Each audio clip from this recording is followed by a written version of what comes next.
zone, box and one, it doesn't matter. He finds a way to score. The challenge for Creighton, I think, is to deal with this athleticism on the boards. They've got to rebound if they're going to win this game. Right, here's the starting lineup. Baylor on the left side of the screen. Corey Jefferson bouncing back from the disappointing Big 12 championship game, coming off a very big Friday night in the win over Nebraska. 7-1 center Isaiah Austin could be a major factor against Creighton because of his size. As for the Bluejays, both Doug McDermott and Ethan Rocky will be firing away from downtown. Rocky on fire on Friday night, and point guard Austin Chapman comes off an outstanding game. The officiating crew, Carl Hess, the crew chief, along with Bruce Dorsey, and they don't waste any time at all. And Mike Nance is the other official. So Creighton on the board quickly off the fast break. Gibbs with the bucket. In this game, Marv, mirrors the last one in terms of size versus three-point shooting. You see the size there. Corey Jefferson on the early basket. Creighton, like Iowa State, is a smaller, undersized team that can shoot the ball from everywhere, but they've got to find holes in this zone. The lob handled by McDermott. He's fouled, and he will head to the line. So McDermott was pushed from behind. He's an 87% free throw shooter. Foul committed by Royce O'Neal. And there's the head coach of Creighton. That's Doug's dad, Greg McDermott. 4th season as head coach of Creighton. He's had great success. One-time head man at Northern Iowa and Iowa State. Overall, his 20th season as a head coach.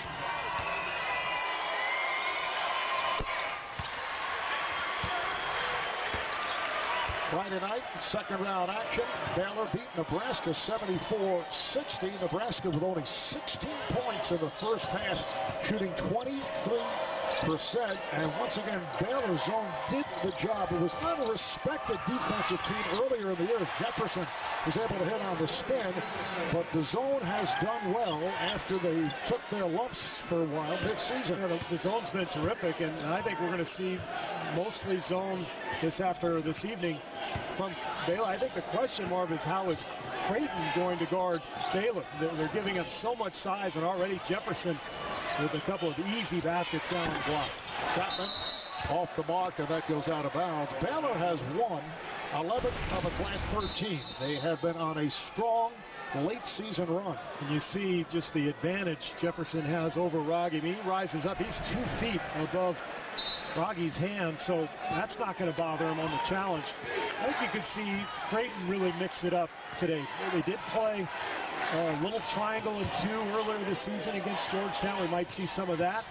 It looks like we're seeing that right now. Baylor has some excellent shooting on the perimeter, particularly with Brady Heslop, number 5. Although it comes off a 1 for 7, 0 for 6 from downtown. This is Kenny Cherry, the point guard who did not shoot well the other night, just 2 for 7 for 8 points. And Heslop against Nebraska went 0 for 6 from beyond the three-point line. That's what made that win even more impressive, Marv, and even Isaiah Austin was in foul trouble. So Baylor never really got going offensively against Nebraska, but their zone and their length really set the tone for the game. It is Grant Gibbs, once again, senior from Marion, Iowa. Baylor with a 7-5 lead here at the start. Baylor's hit all 3 of its shot attempts. Mark, one of the things that a lot of Baylor's opponents have talked about is you prepare for the zone, but you can't simulate the length and the athleticism, the activity in the zone. That's why a lot of Baylor's opponents have gotten off to very slow starts. We saw it with Nebraska. And of course, last week, Iowa State went 0 for 13 to start the game in the Big 12 championship. Nadegar with a deep 3 attempt, rebounded by Jefferson.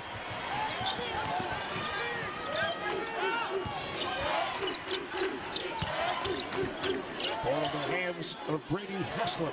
Look at McDermott giving up, what, 7-8 inches to Austin, but he forces him into that long fadeaway. Austin needs to get his momentum going towards the hoop in order to use that height advantage. Austin at 7'1", 225 pounds, a sophomore out of Arlington, Texas. And this zone for Baylor really morphs more according to personnel. McDermott not getting any looks to this point. Here's Chapman to the lane on a fade. Yes. Those are the openings that will be there. Creighton is a tremendous three-point shooting team. Number 1 in the country. They make 10 per game. So they've got shooters everywhere. So there will be driving lanes available, but you're not going to get layups more than likely. You've got to make mid-range shots. Beautifully done by Chapman. O'Neal fires for 3. Royce O'Neal, 6'6" junior, averages 7 points a game.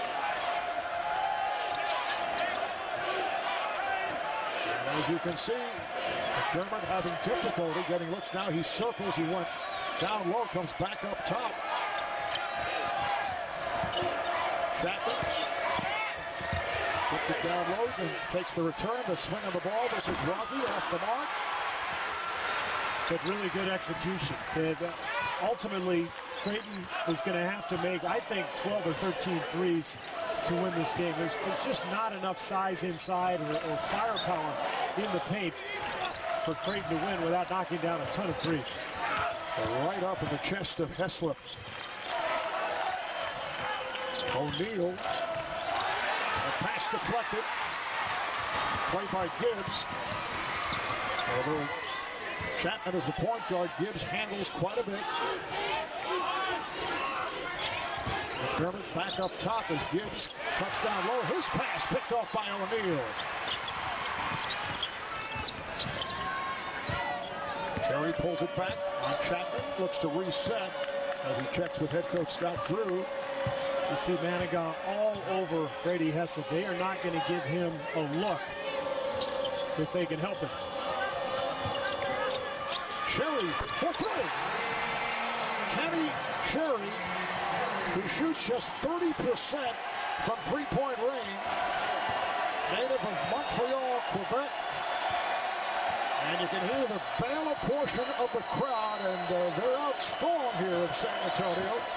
You knew Cherry would come out excited to play. He was so frustrated the other day with the foul trouble, never got his game going. And he's really the engine that starts this offense for Baylor.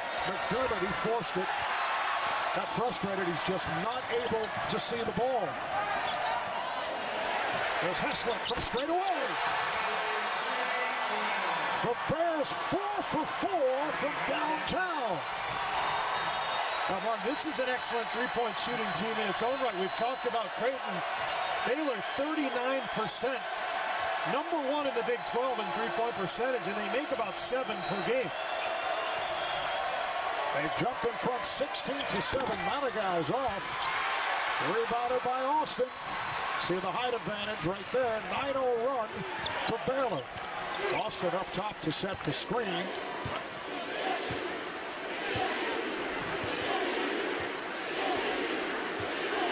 Baylor University, located in Waco, Texas, about a 3-hour drive from San Antonio. They have a huge alumni base, particularly in Dallas. Cherry again. They've hit all 5 of their three-point attempts. Baylor with a 19-7 lead with 7 minutes gone by. Could not have asked for a better start. Well, their defense has been on point. They're slowing McDermott down, and they have been on fire. DeAndre Kane had a tremendous game with 24 points, 10 rebounds, 7 assists. And the game ended in controversial fashion because of some confusion regarding how many seconds were remaining on the clock. We've had a lot of clock issues in the tournament so far. I thought the officials did a great job of getting that play right. But how about Iowa State without George Niang winning that game? Unbelievable coaching job from Fred Hoiberg. North Carolina lost Bryce Johnson, an important guy off the bench who played so well in the previous game. Johnson with the ankle injury was not available for most of the game. Baylor jumping in front 19-7. And to this point, McDermott has had difficulty locating shots. So has everybody else. Well, there's a turnover from Gibbs. And Creighton has seen plenty of zone before, but they haven't seen one this active or this athletic. And a timeout taken. Just under 12 and a half remaining in this. All right, thank you, Greg. So Mercer, after upsetting Duke, loses to Tennessee, and the SEC is now 7-0 to this point. Who would have guessed? Well, although we could have. Well, the first four helped the situation because Tennessee picked up a win there. Tennessee's 3-0. Here's Gibbs off the steal. Gibbs on the drive and the tip. Watching this Baylor zone and the problems that Creighton has had in getting the ball to Doug McDermott, I flash back to the Big East Tournament Championship game where they struggled with the Providence zone, scored only 17 points in the first half, shot only 26% from three, one of their season lows. Kept them out of rhythm. They never got any pace to the game. There's Austin on the jump shot, and every time Baylor makes a shot, of course, they're in retreat, setting up their zone, and we go again. Creighton having to attack before or attack against a defense that's already set. So very difficult. They're going to have to create some offense out of their defense. McDermott not able to locate any shots. He's attempted one. That's a traveling violation. They've been all over him. He's had no angles. He's had no space. Meanwhile, Baylor opens up 8 for 10 from the field, 5 for 5 from downtown, and they lead it 21-9.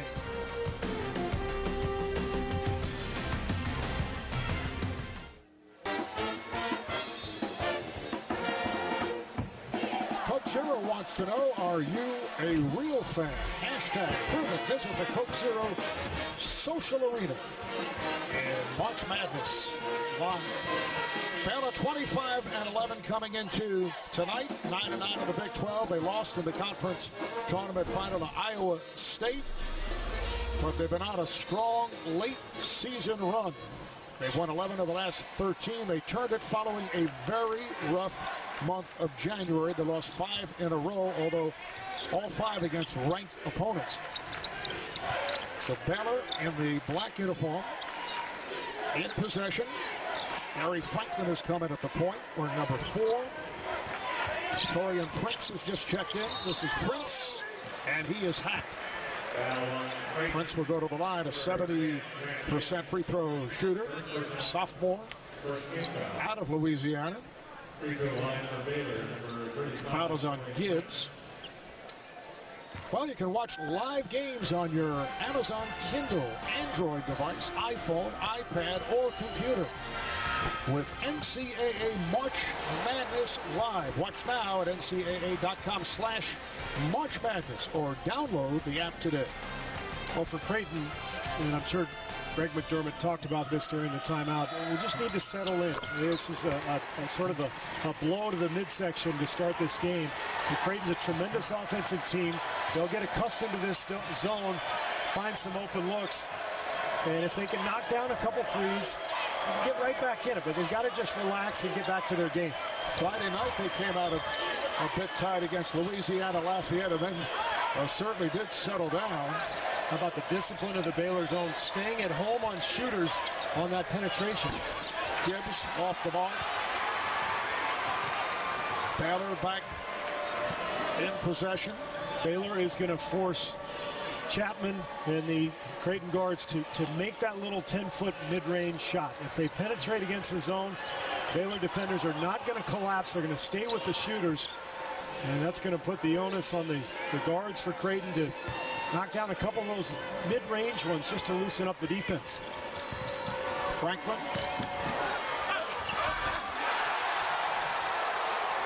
Rico gathers, goes glass. Rico Gathers had a strong game the other night, 4 of 5, 11 points. Ball back to Baylor. Well, this is the problem for Creighton. Just no shot blocking at the rim. We talked about it. This is a very small team going against a very big and strong one. Gathers being probably the strongest of them all. And he used that angle nicely, got right to the rim. And Scott Drew brings off the bench, as you mentioned, a very strong play. Enrico Gathers, he's 6'8", 270. Torian Prince, 6'7", 210. And then you've got the shooting of Cherry and Heslop, which we've already seen. So Creighton is trying to figure out how to guard Baylor. We know they're struggling offensively, but they can't stop Baylor either. 9 for 11 for the Bears. And they're in the midst of an 18-2 run. Foul is called as Jefferson went up for that shot from in close. Foul on McDermott. That is his first. Let's go over to Craig. Well, a very frustrating start for Creighton, but nobody is showing it more than Teresa, the coach's wife for 25 years and the star player's mother, he's now a 22-year-old Doug. Whenever she gets to the point where she's nervous, she gets up and she walks away.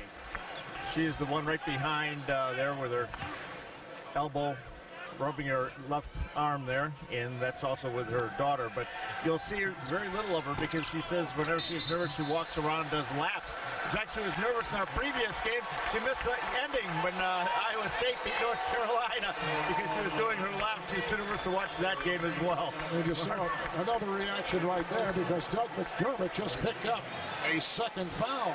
And she's going to be doing laps for the entire game. She's going to get tired by halftime if this keeps up. I mean, this is just a disastrous start for the Blue Jays. 13 foul on Creighton, and McDermott will take a seat. And Greg McDermott all over the officials now, trying to get his team going, and now an illegal screen on Baylor. So the ball back from Creighton. Blue Jays 27-7 overall, 14-4 in the Big East. That foul was called on Gathers. They lost in the Big East tournament final, as we mentioned, to Providence after finishing second in the regular season race. Let's see how Creighton will fare now with McDermott taken out after picking up a second foul.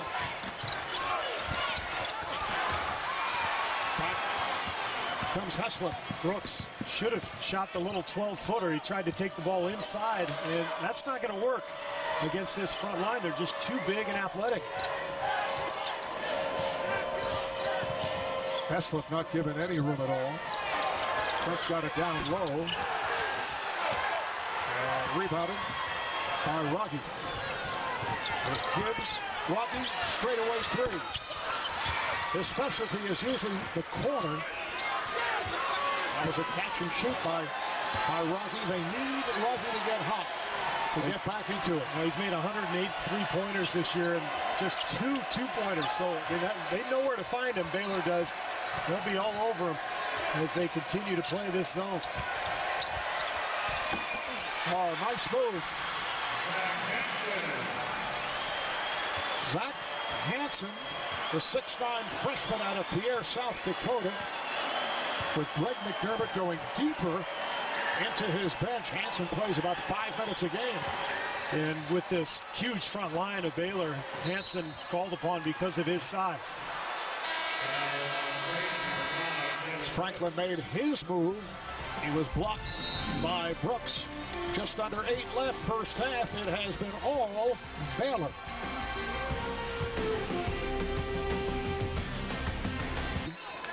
With Baylor in front 26-11. They have hit 9 of 12 from the field, 5 for 5 from downtown. They are a good three-point shooting team at 39% on the season, and Creighton is a sensational three-point shooting team. They are 0 of 7 so far. Here was the second foul on McDermott. You see the hand inside. He needed to box out on that free throw, but the Baylor player, I believe it was O'Neal, got inside of him. That was the reason for the call. You saw that arm, and now McDermott on the bench. I mean, how do you get back in this thing? Down 15 without the player of the year. And Creighton has shown no signs of being able to stop Baylor. Kenny Cherry has checked back in, handling. Looking for Heslop. And watched by Brooks.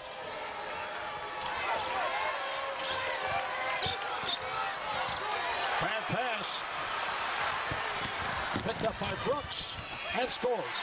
Devin Brooks, junior out of New York City, the backup point guard, although he is playing in combination often with Chapman.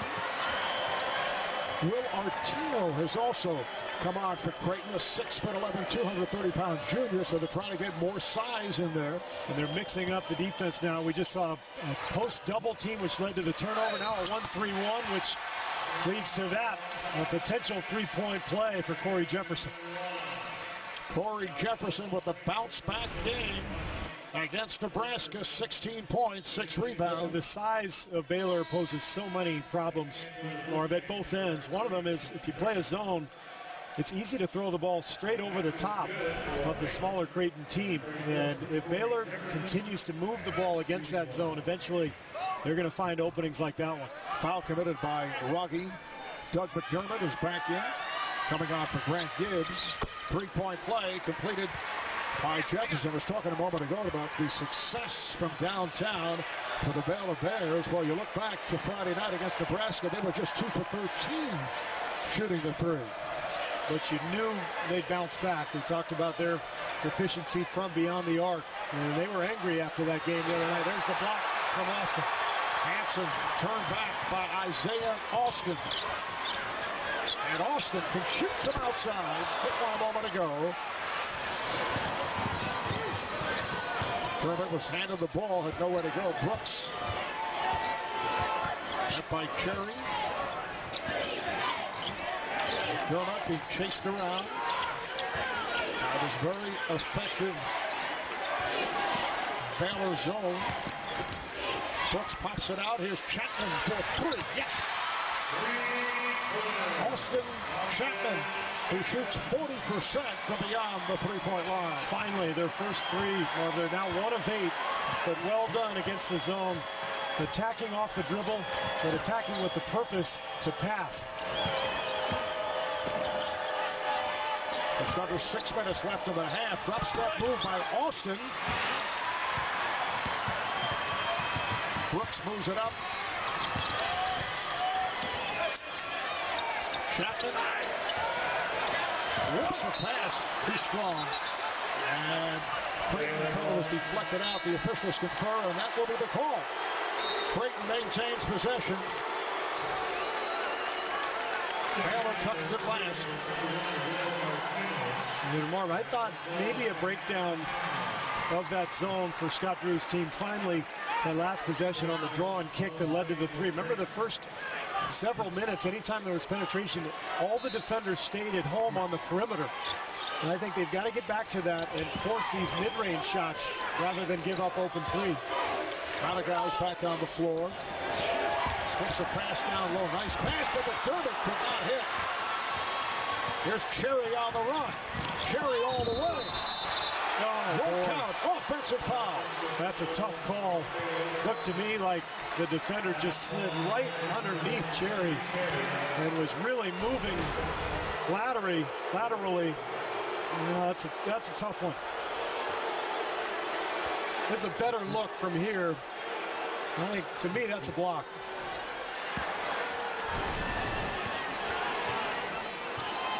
Baylor with a 29-16 lead. They jumped in front, helped by that 18-2 run. Chapman trying to get the ball to McDermott. Martino. You got to take the mid-range jumper if it's there, but Baylor, knowing that that's not Artino's game, showing great defensive discipline. Just under 5 to go in this first half. A play by Artino, able to knock it aside. And now Zach Hansen checks back in for Creighton. Hansen, as I mentioned, 6'9", 245 pounds. So Greg McDermott shuffling. And Doug McDermott, 0 of 3. You know, that opening round win, as we see the lob of Jefferson too long. But we saw so many layups from McDermott against man-to-man. He's so good moving without the ball, but he's not getting anything in the paint, nor is anybody else for Creighton because of this defense. score at the rim if you want. We're going to block that. We're not going to give you anything here, and we're not going to give you any threes. So Creighton going to have to find a way to make some twos in the lane, some contested shots, actually uncontested in the paint. But they're not going to get much at the rim, I can tell you that. Isaiah Austin has done a nice job protecting the rim for Baylor. The reason this is so effective, too, Bob, this is totally foreign for Creighton to look at. And it's a team that shoots 24 three-pointers a game, so when you eliminate that, then they have to deal with the front line and the length. They're not used to taking these little 12, 14-footers. Even if they're wide open, it's an uncomfortable shot for them because of their style. Gathers called on that foul. Fourth team foul committed by Baylor. McDermott to stop. 3-on-2 for Baylor. Eslip, yes. Coming off the 0 for 6 the other night. And this one getting away from the Bluejays of Creighton, although lots of time remaining, but it is just been an overwhelming performance in this first half by Baylor. Baylor 11 for 16 from the field, 6 of 7 now from the three-point line. And most of these shots are wide open.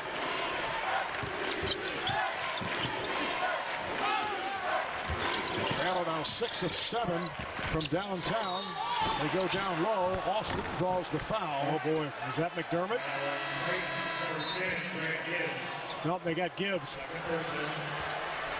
Second foul committed by Gibbs. Here's the Big 12's leading shot blocker. Had 18 in the 3 Big 12 tournament games combined, getting the job done again.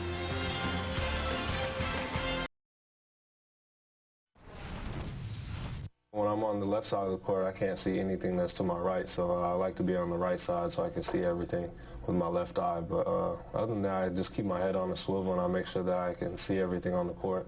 You know, it hasn't affected my game this far, so I don't plan on it affecting my game in the future. We talked about this the other night. Isaiah Austin, blind in his right eye, wears a prosthetic eye cover and protective glasses. An injury sustained while in middle school. A torn retina. He kept that injury a secret, known only to his teammates and close friends until this past January. Did not want the injury to scare away recruiters a couple of years back. It's an amazing story. I'm sure he didn't want it to affect NBA scouts either. That too. Yeah, but I love the way he's approached this. Just come out and sort of talked about it and embraced it, and so this is how it is, and he's had a spectacular season. He's really a skilled, gifted player. Needs a little more weight for plays like this down low, but that time gets a left-hand jump hook to go. Well, he's working against Zach Hansen, a 6'9" freshman, as Baylor was able to get the ball back after that missed free throw. The turnover by Creighton. And again, this zone just morphing. Wherever McDermott's going, they're really crowding it, and for everybody else, it's pretty open. That's the first time they've gotten him the ball in the middle, and he takes advantage. So for Doug McDermott, his first field goal after missing his first 3 shots, and he did not have good shot opportunities. Also picked up 2 early fouls.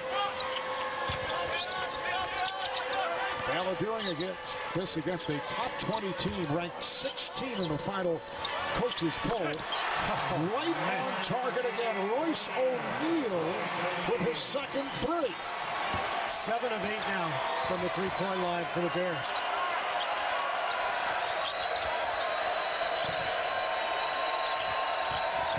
Here's Chapman.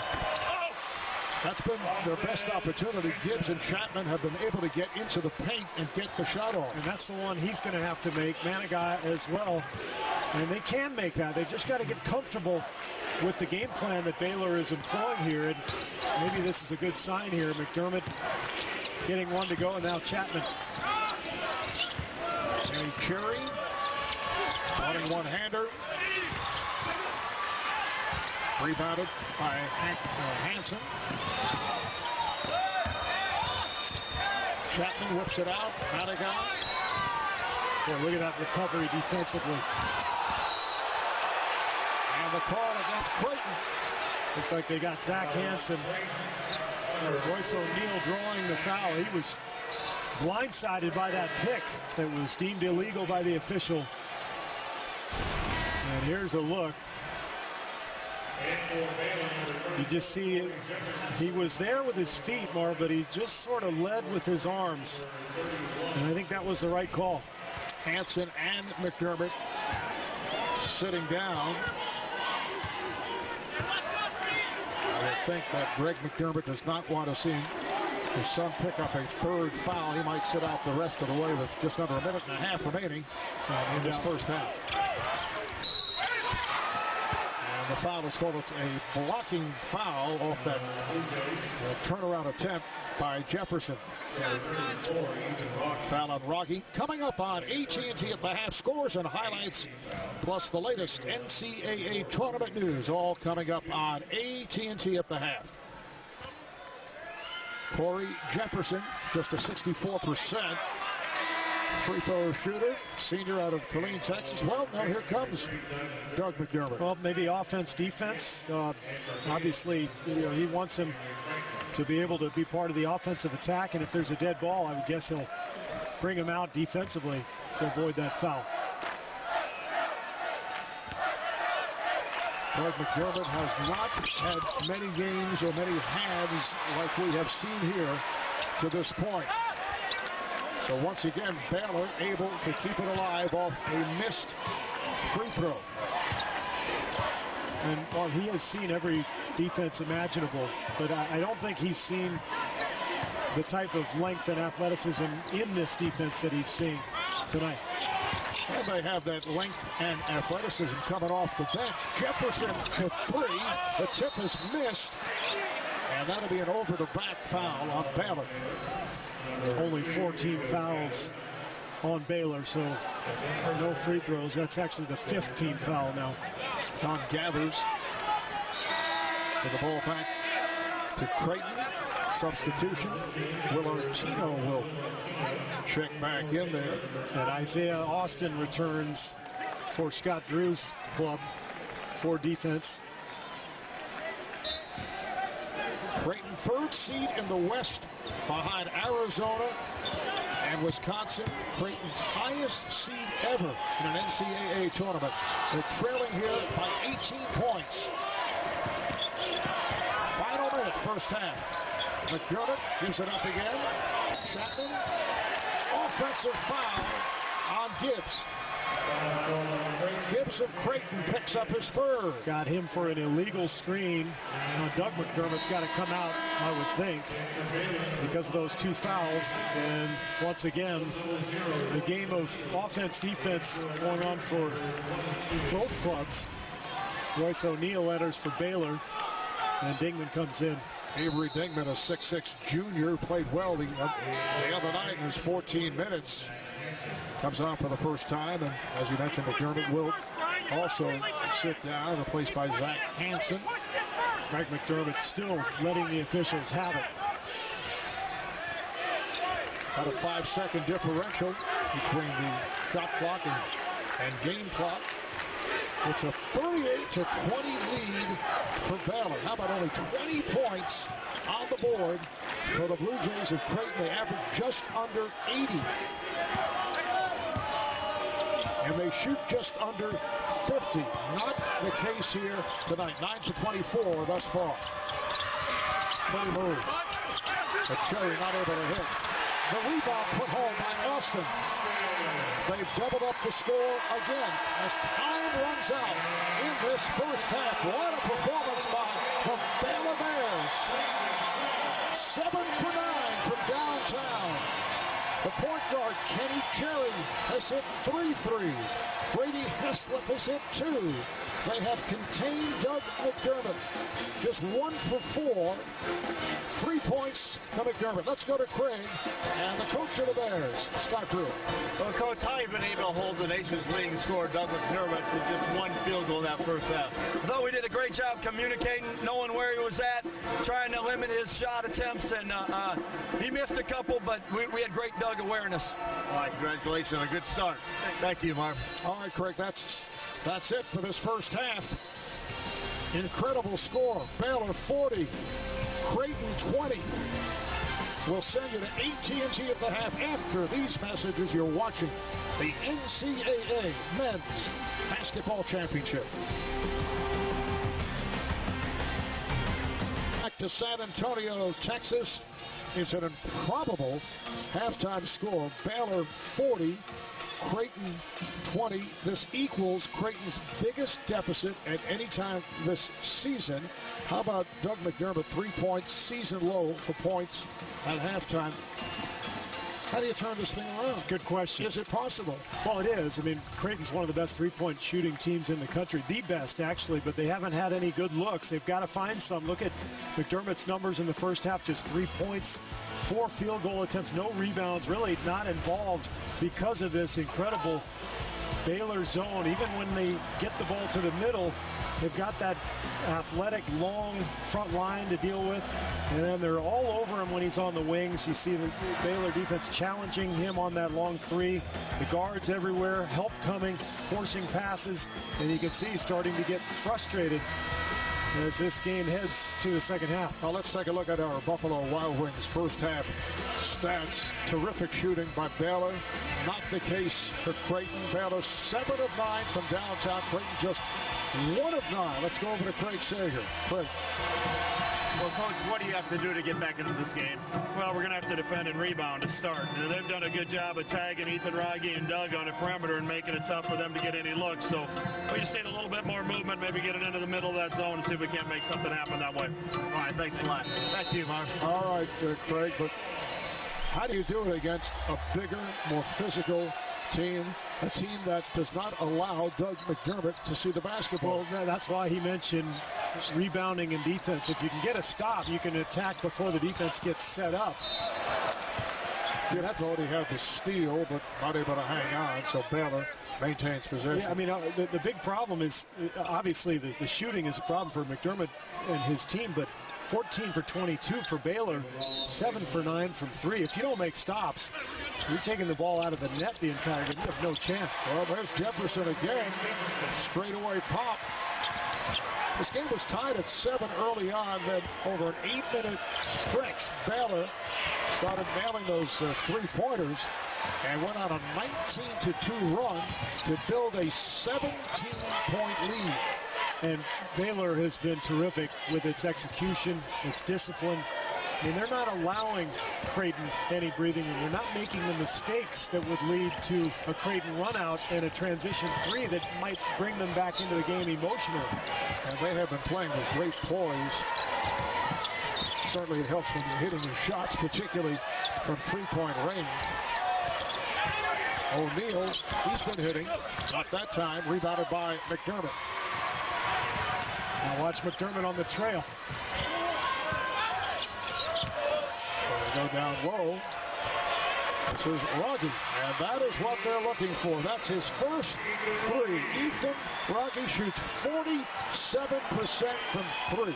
Even that was challenged, Marv, but it was all set up by pushing the ball in transition and then finding McDermott. They finally put a little pressure on the defense. And then Rogge knocks down the contested shot. Baylor has come out a bit more aggressive. Royce O'Neal. Isaiah Austin with a rainbow. Here comes Chapman.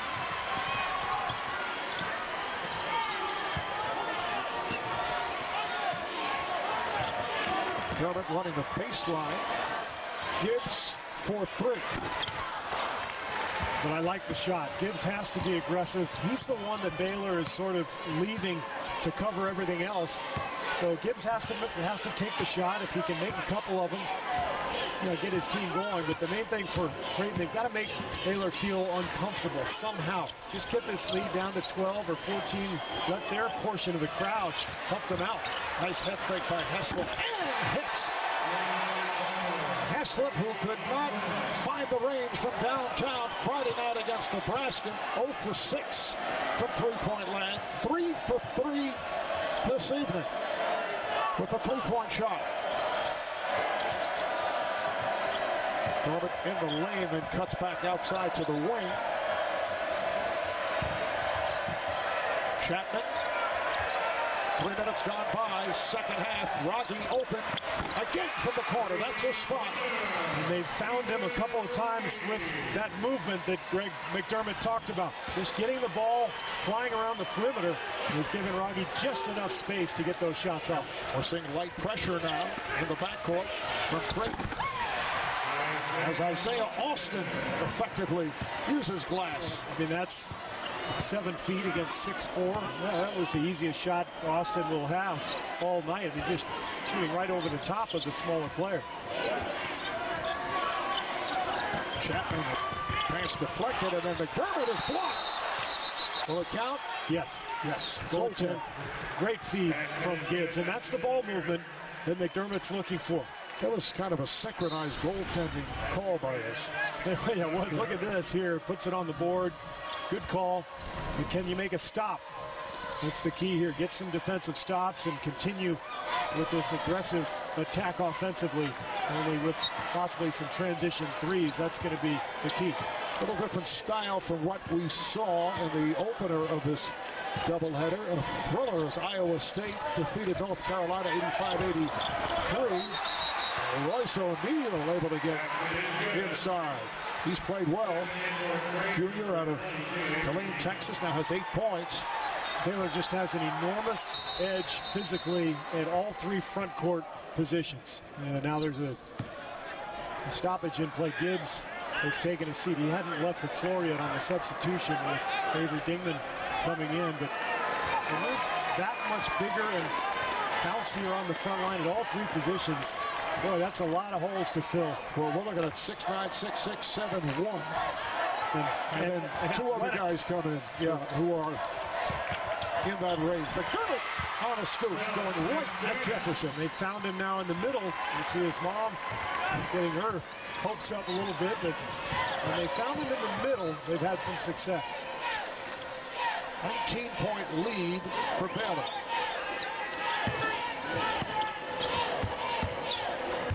Winner of this game will go on to face the Wisconsin Badgers in Anaheim.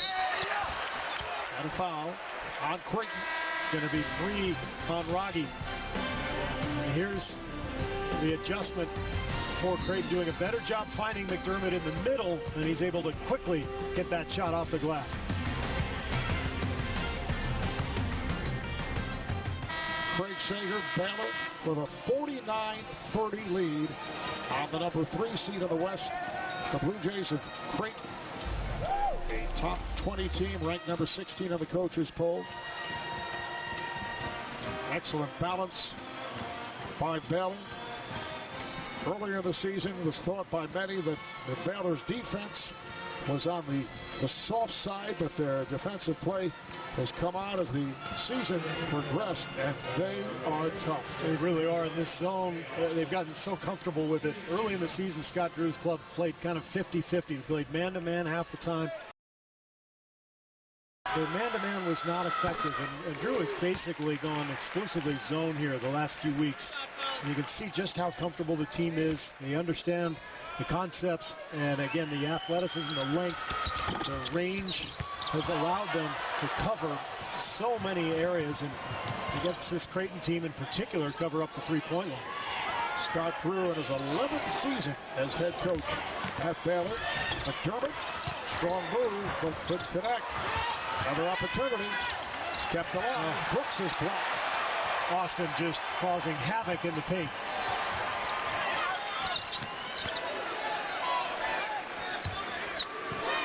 Straight over 5 minutes gone by in this second half.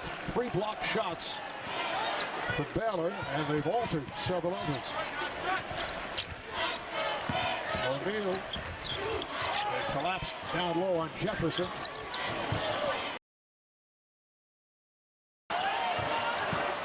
Three on the shot clock. Cherry with a deep 3. Kenny Cherry from downtown. He now has 12 points. That's his 4th. He's 4 of 4 from beyond that 3-point line. It quickly covers up McDermott at the other end with his defensive awareness. So just terrific play from Kenny Cherry. 9 of 12 shooting in the three-point column. My goodness. Oh, Rogge from way downtown. Chapman able to keep it alive. Here's McDermott. And gets the roll. That's the shot he's really added this year, that sort of Dirk Nowitzki style step-back jumper. Good shot in this game against this kind of length if he can continue to get the ball in the paint. That was too easy. From Baylor's point of view, they love it. Heslop saw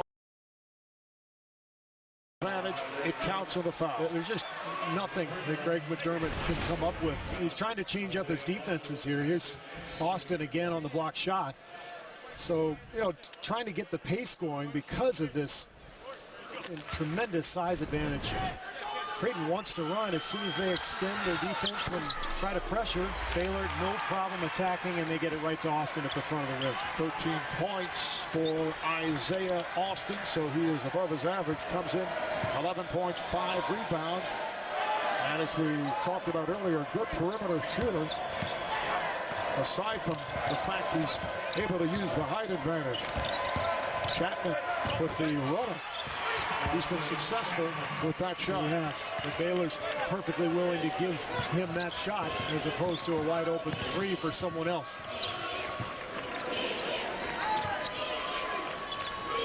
Chapman up on Cherry. Oh, the alley-oop, and it's Austin with the lob to Jefferson. Beautiful touch pass. I hate to say this, Marv, because, I mean, Creighton's had a tremendous season, but this is like watching a varsity team play a JV squad. Just the difference in the athleticism and the size at every position. McDermott. Rogge able to keep it alive, and he's fouled. Look at this play, just right over the top, an easy pass. I mean, there's nothing that Rogge can do. He's about 6'7". Jefferson towering over him. He leaps right over the top. Creighton is pulling out all the stops defensively. They're doing everything possible, but they've run into a team that is not only unbelievably athletic, but clicking on all cylinders. 21 for 31 from the floor. Jefferson was called for that foul, and he will take a seat. Only get the most complete coverage of every team in your bracket in the tournament's best moments with the Team Stream app. From Bleacher Report, fuel your passion with Team Stream on your iPhone, iPad, or Android device. And you can do it today. 12.5 remaining. Second half. 58-35 Baylor. They've been flawless, Mark. Just 6 turnovers as Cherry gets into the paint, but can't get that one to go. As long as they're taking care of the ball and getting good looks, they'll be able to get back in transition defensively and force Creighton to set up like they are here. And these threes have been way off. Contested. That's why we're getting a hand up on everything. Anagon tried it from straight away. There has been not even a sign of a run for the Bluejays of Creighton. Is fouled by Digman. Baylor with a huge lead, 11:45 remaining. Second half.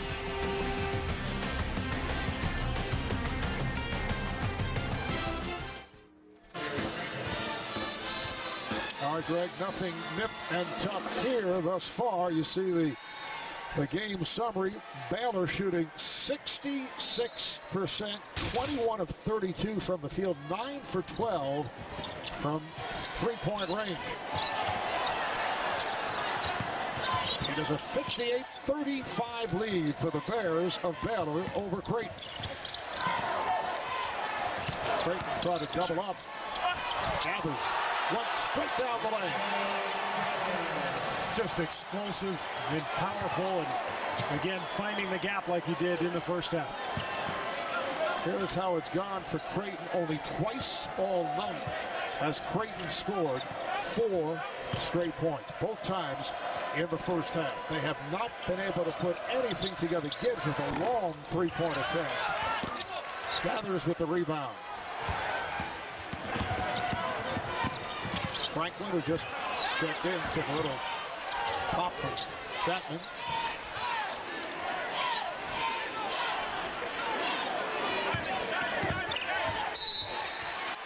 Foul is called on Chapman. Take a look at this zone. We talked about how they morph. They flatten out, and they don't allow that pass to McDermott. They know where he is every time, so they'll give Gibbs that shot and deny the pass to McDermott in the corner. And that's what they do. They find the hot guy. They find the 2 or 3 people they want to cover up, and they'll leave other people open. It's been very effective for them tonight. To this point, Doug McDermott, 9 points on 4 of 9 from the field, 0 for 3 from 3. He had 3 at halftime. That's his second low for points at the half. Hessler, he's been on fire. Brady Hessler again for 3. 12 points in all from downtown. He's 4 for 4 following the 0 for 6 the other night against Nebraska. Now they're going to try to save it. Austin is there. O'Neal scores it back against Gibbs, and here is Austin had a notion. Franklin again. Chapman goes chest to chest. It's a smart play. They could have taken a transition shot that was challenged. This is going to be a 5-second violation. Closely guarded by Chapman. Meanwhile, this is Hessler off that baseline screen. Beautifully done. He's had the stroke tonight. Kenny Cherry checks back in, coming out for Hessler. At the end of January, Kenny Cherry set back by that turf toe injury, which affected his explosiveness. It was an injury to the right big toe, but he's been able to turn it, and he's been playing very well. No coincidence that the Baylor season really turned around as Cherry got healthy. He's the engine. He's the guy who makes this go. Remember, they got off to that 2-8 start in the Big 12. It's a question whether they were even going to make the NCAA tournament at that point. They are now one of the hot teams in the country. They won 11 of 13. McDermott. Back tap. Chapman looks to keep it alive and stepped out.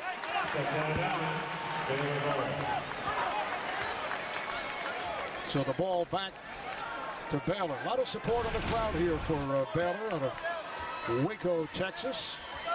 Chapman trying to tighten up the sideline. It was actually protected by Coach Greg McDermott. Did not take a spill. Once again, no problem handling the defensive pressure, although Franklin is going to get called for an elbow now on Gibbs. And the officials will now take a look. Any blow to the head is automatically reviewed, and the officials will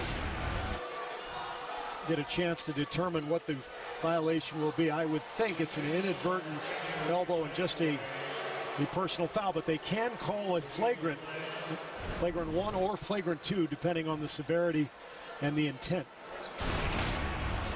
At the end of our earlier game with the Iowa State victory over North Carolina, I can't recall a situation where an end of the game review was as dramatic as to what took place, right, because North Carolina thought they still had time on the clock.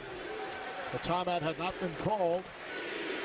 And the game, one of the officials came over and said, hey, it's over. Yeah, they checked out the fact that it should have been 0-0. And meanwhile, they've looked at this one, Marvin. They've deemed it a flagrant 1 foul.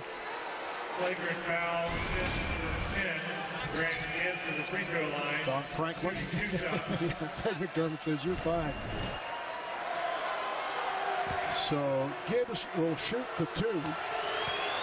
He is only a 60% free throw shooter. And here's the explanation. Flagrant 1, excessive contact. And obviously not severe or extreme. I think Franklin was just trying to clear space for himself. So I think that's the right call. And now it's Creighton ball. And 2 shots and the ball. 63-37 Baylor. 9 minutes, 7 seconds to play in this second half. Brooks and Chapman now at the guards.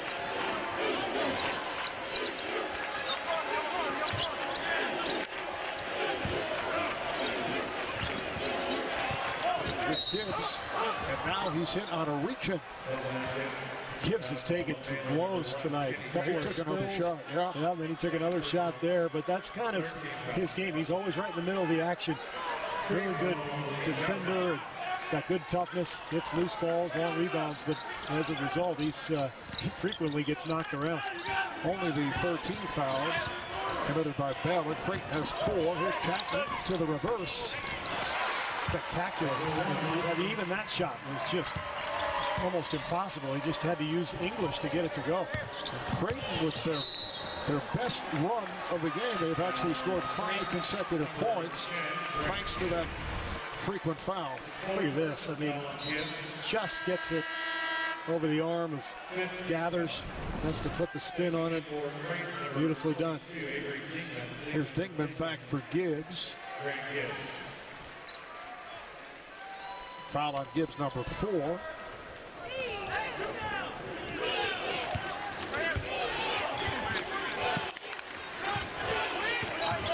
Cherry using the screen effectively and sets it up. Gathers. Beautifully done by Cherry. Just too easy. I mean, Cherry so good tonight, getting into the paint, making good decisions. Brooks, with that shoulder move, was able to pick up the foul. It's on Gary Franklin of Baylor. Second personal. 14 foul.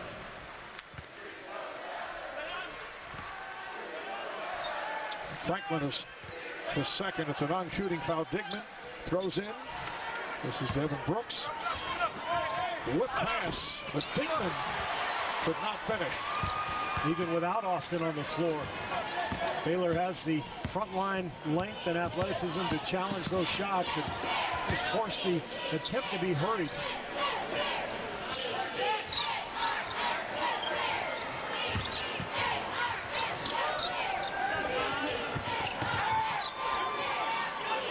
The idea of Baylor's playing the clock a bit. Found one of a foul on Brooks. Although some part of the crowd might have wanted a flopping charge on the Creighton player. I don't think you can actually be penalized for flopping, but nobody was happy. Rogge unable to hit the 3. He's so much more effective from the corner. Had a straightaway that rattled out. This one was from a slight angle. Yeah, and again, Baylor does such a good job of forcing players into spots that they don't want to be. In the corner is an area they've covered up so well, as we showed a few moments ago on that replay with McDermott over there. But there's a reason that Rogge is so accustomed to that corner shot as Cherry rims out. And I'll tell you why in a moment, Steve. I know you're dying to find out as McDermott is able to lay it home. He grew up in Eden Prairie, Minnesota, Ethan Rogge. He'd shoot 3-pointers all day from the corners on his home street. Turns out it was the most level part of his area because he lived in kind of a slanted street in a cul-de-sac home. So now he usually scampers to the corner, and in doing so, usually able to clear space for Doug McDermott, taking away the double team. Has not occurred here, though, tonight. But what has occurred, it has been a Baylor romp.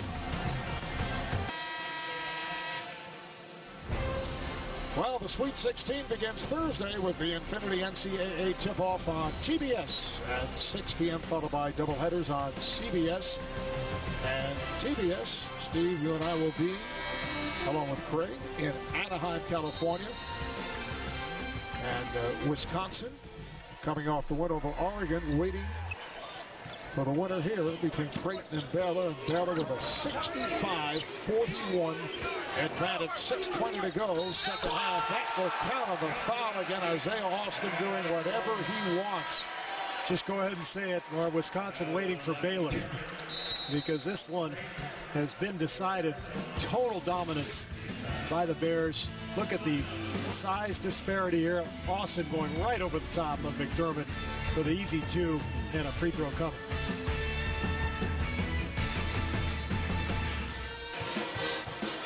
year-round coverage of the NCAA Division I Women's Basketball Championship begins tomorrow, 11 a.m. on ESPN, ESPN2, and ESPN3. That's Eastern Time. For more information on game times and listings, go to ncaa.com. Isaiah Austin with 15 points, 6 of 10 shooting, just a 69% free throw shooter. This is not a good free throw shooting team, but the way things have gone in this game, it really does not matter. Look at Heslop pick up McDermott 10 feet beyond the three-point line. Baylor so well prepared for this game. Scott Drew had the perfect game plan, and his team has executed. Madigan able to hit from three-point range. He's 4 of 19 from the three-point line for Creighton. They came into this game more with a streak of 11 consecutive games, having made 8 or more threes, longest streak in the nation. It's obviously in jeopardy here, barring a late flurry. Well, we're coming up on 5.5 from Edding, and again, an easy bucket for the 7-1 Austin. Great entry pass from the wing there, and Austin just having his way. He's now 7 for 11, 17 points. Martino wide open and blocked and fouled by Austin. Look at this feed. The ball movement leads to the angle. Austin having sealed Artino on the block, and Royce O'Neal with a perfect pass.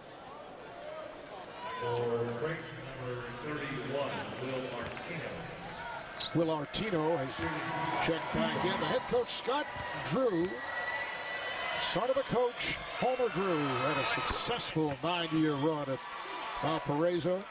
Scott, a student manager at Baylor. There's Homer. Scott and Bryce, assistant coaches with their dad.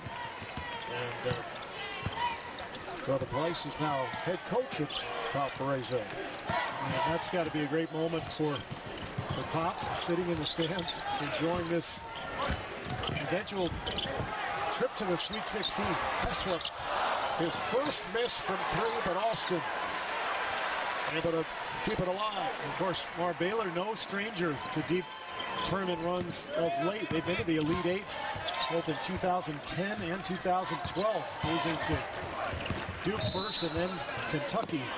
And this is a program that has completely been turned around by Scott Drew. Baylor won the NIT last year by defeating Iowa in the first postseason title in the program's history, but for Scott Drew, it's his 3rd NCAA.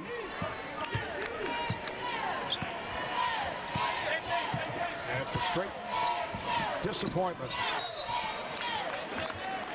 Their last appearance in the NCAA tournament for Baylor, 2012, lost to Kentucky in the regional final.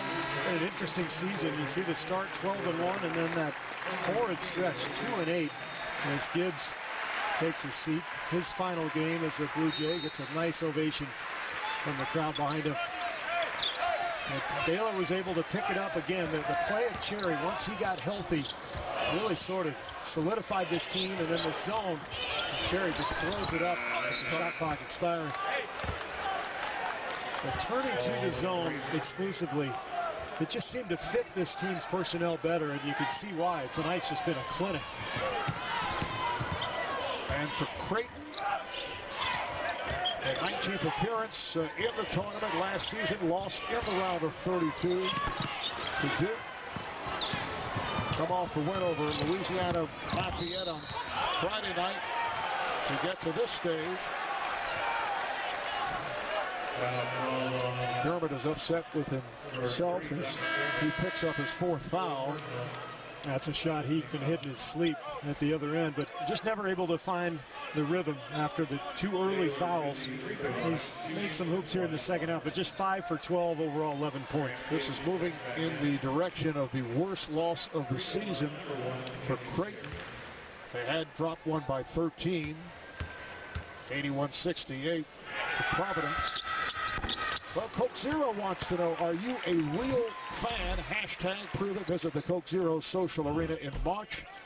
Madness live. Well, this Creighton team was undefeated at home this year, 16-0. So just 11-7 away from Omaha.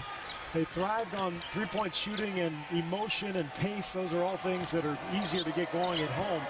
And here in the neutral site arena, was never able to establish any footing against a Baylor team that has been pretty much perfect. Creighton also approaching their low for the season. They had a 53-point game as Heslop not able to hit. They lost 60-53 to George Washington. It was back in December. McDermott. This did not start well for McDermott, and he has struggled all night long just being able to find shots because of the effectiveness of the Baylor zone. Here's Heslop with a rare drive and scores. Right now McDermott 6 for 13, just 13 points. But what a career, what a season as he gets to add to his total, 15 now, but amazing year for the Creighton Blue Jays. They just didn't have the talent to match up with Baylor. Fairly obvious. Heslop to 3. And a foul is called. Heslop with the bucket and then away from the ball, a foul on Creighton. Also the foul on Creighton, number 34, Ethan Rocky. 17 points for Heslop. Rocky called for the foul, and we'll take a break with just under 3 to go. 1 Cup impact performance. Baylor doing it with the long-range shot. Creighton was the team that we talked about with the three-point ball, but look at Baylor, 11 of 17. It seemed like everyone was wide open to Heslop and Cherry really got going. Remember, both of them struggled against Nebraska in their opener, and these guys couldn't wait to get on the floor tonight. They got hot in a hurry. Jefferson at the line. It's his 13th point. Baylor with 11 three-pointers made ties the most they have ever hit in an NCAA tournament game. They hit 11 back in 2012 against Colorado. They are changing their record book here tonight in a number of categories. Just under 3 to go. And this will be the finale for several seniors on the Creighton squad, including All-American Doug McDermott. Managai's off. Ethan Ruggie, Jahens Managai, Grant Gibbs. When you think about this group together, those guys you just mentioned, more the NCAA's now 3 years in a row, losing to Duke and Carolina the last couple of years. It's just been a spectacular 4-year run for these seniors. Gibbs picks up his 4th. After all the games are over, Matt Weiner, Seth Davis, Steve Smith, and Grant Hill will have all the highlights and analysis on Inside March Madness presented by Buick, only on TBS. Big hug for Jahens Managai, and here's it from the Creighton portion of this crowd as he heads to the bench. Perhaps that is it in terms of his collegiate basketball career. Senior out of Ottawa, Ontario. Lots of energy. Guy who always looks to communicate on the floor. And the hand now for Brady Heslop and Isaiah Austin as they head to the Baylor bench.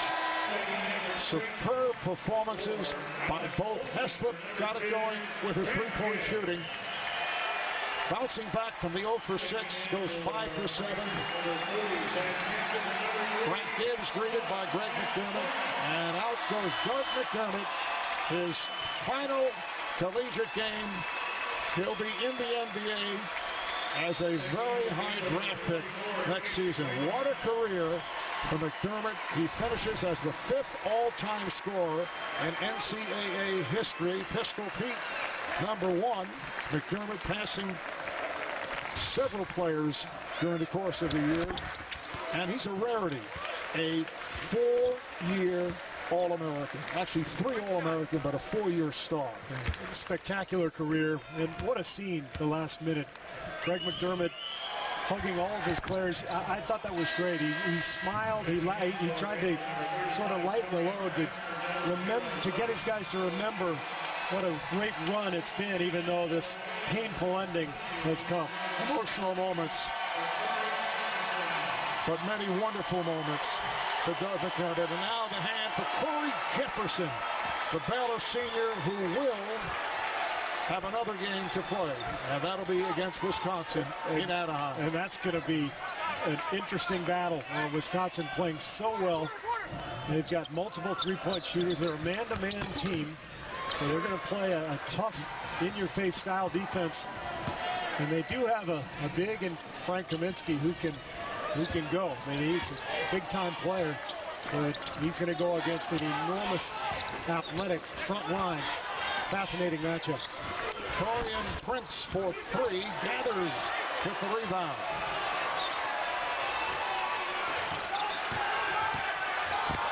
This is Logan Lowry, 6'6" junior out of Kingwood, Texas. He's played in only 10 games. Just came on, and he draws the foul. Lowry has not been to the line this season. Dingman called on the foul. The only question here, Creighton's low for the season, 53 points.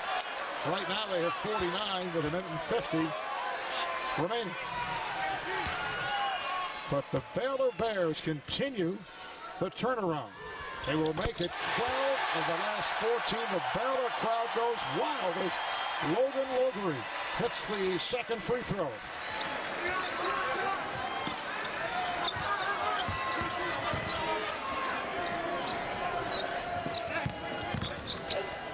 Kevin Brooks, it's waved off. Traveling violation is called. Well, a sensational first game here in San Antonio. Iowa State over North Carolina, 85-83 to advance to the Sweet 16. This turns out to be non-competitive because of the defensive play, the zone defenses, the change-ups pulled off by Scott Drew. They just kept the ball away from Tim McDermott.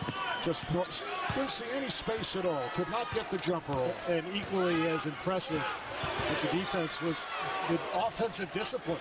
Baylor not turning the ball over. There's a lay-in. It's Logan Lowry with the bucket following the free throw. Coming up on a minute to play. Brooks was looking for Lowry. Dingman able to recover. Is Alex Olson. So the bench has been emptied. Jeffrey Rossell with the bucket. And a foul. Rossell, a sophomore. A 7-footer, 250 pounds. Played about 3 minutes a game in situations like this. Pretty good night for the Big 12. More of a last weekend, Baylor and Iowa State met in the Big 12 championship game. Played an epic affair, and Baylor on the short end of the stick after getting out to an early lead. Iowa State showing resilience, and then both clubs carrying the momentum forward from that tournament straight into the NCAAs. They're both on their way to the Sweet 16. As we wind down, I'd like to say thanks to producer Scott Cockerell. And Baylor continues the onslaught. Ish Wainwright, freshman from Kansas City, with the stuff. Our director, Lonnie Dale, statistician Paul Evans, and the rest of our spectacular crew here in San Antonio. Dingman for three. So this will not be a season low in points for Creighton, for what that is worth. Baylor with an 85-55 lead. And just looking to run it down. 26-11 for the Bears of Baylor. They win 12 of the last 14, third most wins in school history. They advance to the Sweet 16 for the third time in the last 5 years. And they'll play the second seed Wisconsin in the Sweet 16 on Thursday in Anaheim. And that'll be the first meeting between Wisconsin and Baylor, who have never played in regular season or in tournament competition. Can't wait for that matchup. San Diego State has also advanced to that Anaheim region, and they await the winner of the Arizona-Gonzaga game. Magnificent career for Doug McDermott. Leads the nation in scoring, 27 a game, shoots 53%, 46 from three. Undoubtedly will be named in most of the polls as the player of the year. And there's Doug's mom in the background. Emotional moment for her. Fortunately, she's got a lot more basketball to watch in her future. Doug's got a long career ahead of him. All right, let's go over to Craig. Well, Coach, a terrific job. The tone for this game was started early. How did you guys use your length and athleticism? Totally frustrated. Hey, these guys did a great job following the game plan. They're better people than they are players. Hey, Craig Sager's here. Craig Sager's here. We coming, baby. Here we come, man. Where's Isaiah?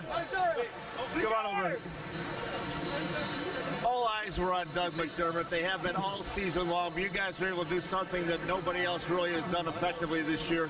How did you use your zone, particularly your spot in it, to deny him the ball and frustrate him? It's a team sport, and we played, all 5 people played hard, and we're running out contesting shots and making everything difficult for everybody. You guys had that stretch where you lost 8 of 10 in the middle of the season. You went into the tournament at the Big 12 as a 7th seed. How much difference are you playing now, and what was the key turnaround? I'll tell you, the one key turnaround was God. I mean, he is so good to us, and we know that he has a plan for us, so we're ready to conquer it. Well, the plan is now go to Anaheim. See you there against Wisconsin. Going to Cali, baby. That's you, Mark. Well, Craig thought he had it rough when he'd have to interview San Antonio head coach Greg Popovich. That's nothing compared to what he's going through right here. First time he's had his hair messed up. Isaiah Austin, 7 of 11, 17 points, 2 block shots.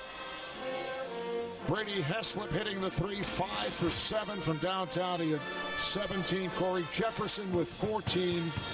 And Tim McDermott, I should say Doug McDermott, with 15 points on 7 of 14 from the field. You saw the brackets. It'll be Baylor going up against Wisconsin Thursday night in Anaheim. Final score again, Baylor 85, Creighton 55. Tune into TNT and TBS for live third-round game. For Steve Kerr, Craig Sager, and the rest of the crew, Marv Albert saying so long from San Antonio. We'll take a break, and then it's on to our New York studios. Good night, everyone.